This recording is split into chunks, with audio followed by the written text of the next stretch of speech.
Hizbullah mengklaim seluruh tentara Israel yang mencoba menyusup ke wilayah Lebanon telah dipukul mundur. IDF tak berdaya dan menangis saat disergap Hizbullah.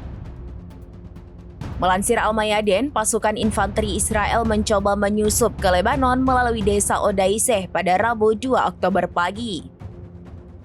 Hizbullah mengkonfirmasi pergerakan pasukan Israel di garis depan. Tak tinggal diam, pejuang Hizbullah langsung melakukan perlawanan terhadap Israel.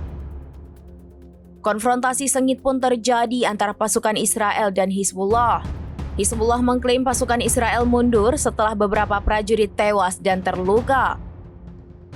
Menurut reporter Al-Mayadin di Lebanon Selatan, puluhan tentara elit Israel terluka dan tangisan mereka terdengar di seluruh wilayah. Militer Israel telah mengkonfirmasi kematian seorang tentara dalam penyergapan Odaiseh. Namun koresponden Al-Mayadin menyatakan bahwa jumlah korban tewas dari IDF sebenarnya jauh lebih tinggi.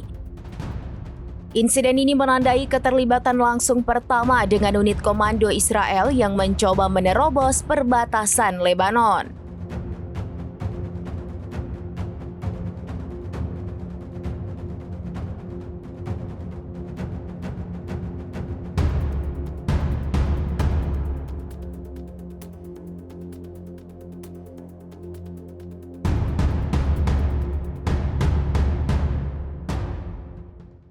Download Tribun X sekarang, menghadirkan lokal menjadi Indonesia.